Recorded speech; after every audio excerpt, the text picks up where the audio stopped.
Today I'm going to explain to you guys how to fix or reassemble a partially disassembled computer. This computer already has a power supply and motherboard put into it, so I will have to put in a CPU, RAM, a hard drive, a DVD-RW, a video card, and network card, and then replace all the power cables to the appropriate devices. So the first thing we need to do is put in the CPU, which is the central processing unit, the brain of the computer.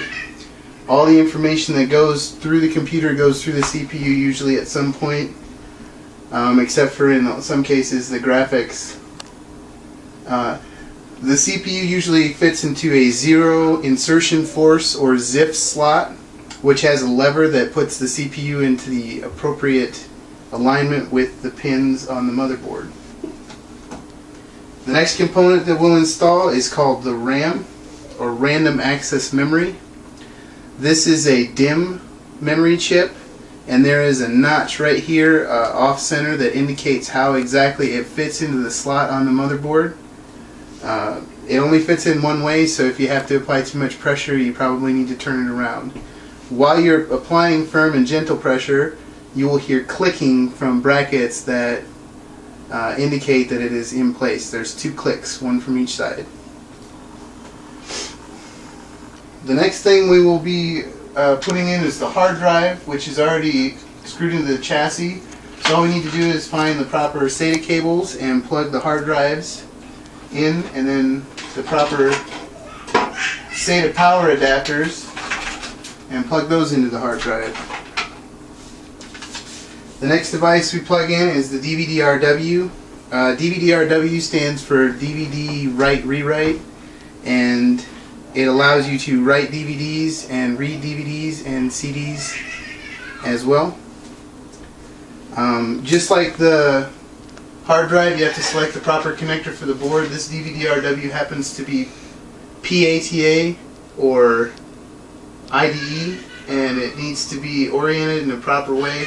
There's usually a notch on the cable that indicates which direction the DVD-RW is supposed to be connected to the cable. Next, we usually install a video card. In this case, the motherboard has a video card built into it, but there are 2 slots for expansion, one blue and one black, that are PCI IE 2.0 16x slots. There are also PCI slots and AGP slots. Lastly, we'll be installing a network card. This goes into a PCI adapter slot on the motherboard, and it facilitates communication between the different computers and devices on computer networks and the internet.